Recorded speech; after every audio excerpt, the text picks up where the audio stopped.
নমস্কাৰ এই মুহূৰ্তে আপোনালোকৰ মাজলৈ আকৌ নতুন এটা ভিডিঅ' লৈ আগবাঢ়িছোঁ। ভিডিঅ'টো স্কিপ নকৰাকৈ সম্পূৰ্ণ শেষলৈ চাই থাকিব, কিয়নো দুৰ্গা পূজাৰ সময়তে ৰাজ্যবাসীৰ বাবে আহিল এক ভাল খবৰে, গুৰুত্বপূৰ্ণ খবৰ। হয়, আপোনালোকে ঠিকেই চাই আছে। দুৰ্গা পূজাৰ সময়তে ৰাজ্যবাসীলৈ আহিল এক ভাল খবৰ ছাত্ৰীসকলৰ বাবে।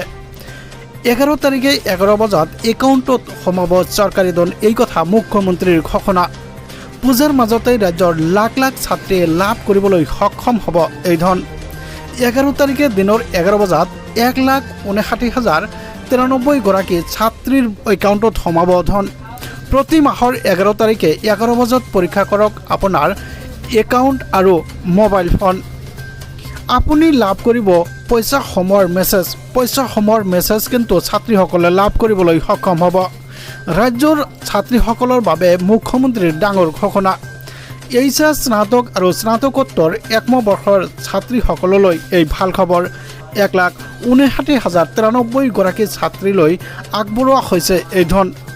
এইচএছৰ প্ৰতিগৰাকী ছাত্ৰীয়ে মাহেকত পাব 1,000কৈ টকা। ইফালে স্নাতক পৰ্যায়ত পাব 1,250 টকাকৈ লাভ কৰিবলৈ সক্ষম হ'ব। স্নাতকোত্তৰত আগবঢ়াব 2,500 টকাকৈ, এই কথা মুখ্যমন্ত্ৰীয়ে ঘোষণা কৰিছে।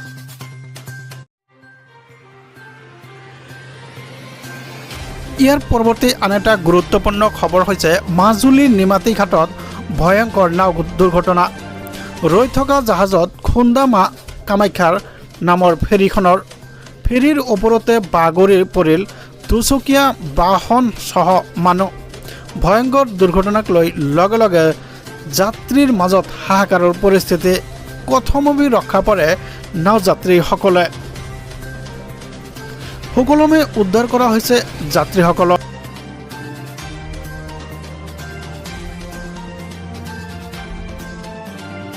ইয়াৰ পৰৱৰ্তী আন এটা গুৰুত্বপূৰ্ণ খবৰ হৈছে দুৰ্গা পূজাৰ আনন্দৰ বিধি পথালিত দিলে। ৰাজ্যজুৰি ধাৰাসাৰ বৰ্ষণৰ পৰিৱেশ, চৌদিশে হাহাকাৰৰ অৱস্থা। যি দুৰ্গা পূজাৰ যি আনন্দৰ এক পৰিৱেশ, সেই পৰিৱেশত কিন্তু বিভিন্ন প্ৰান্তত প্ৰচণ্ড ধুমুহা বৰষুণ। উজনি অসমত বাগৰি পৰিছে প্ৰকাণ্ড গছ। বিভিন্ন ঠাইত কৃত্ৰিম বানৰ পৰিস্থিতিৰ সৃষ্টি হৈছে। ইফালে ৰাজ্যত পুনৰ সুৎখোৰক বিচাৰি কিন্তু আৰক্ষীয়ে এটা সময়ত ঘুম হাৰাম কৰিছিল।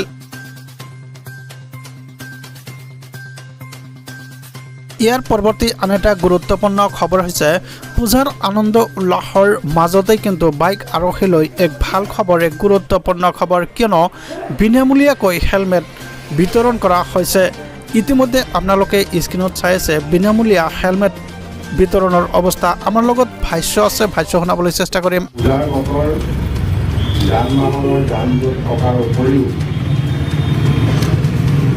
আনন্দ উল্লাসত যথেষ্ট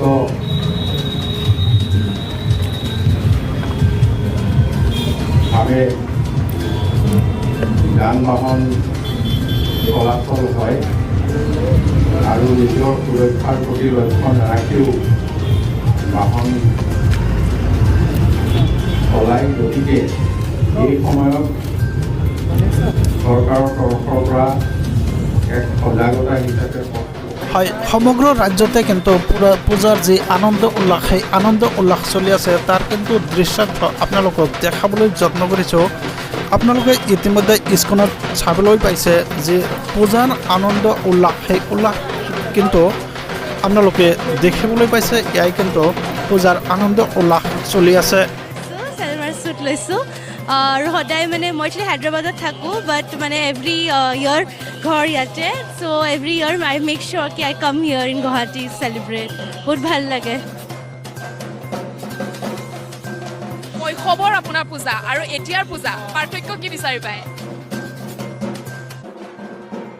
কাপোৰ এতিয়ালৈকে লোৱা নাই, নলওঁ আৰু দিয়ক, হৈ যাব, চলি যাব। আমাৰ ল'ৰাটো আগৰখিনিয়ে চলি যায় একচুৱেলি। পূজা বুলি ক'লে জেলেবি আৰু ফুচকা।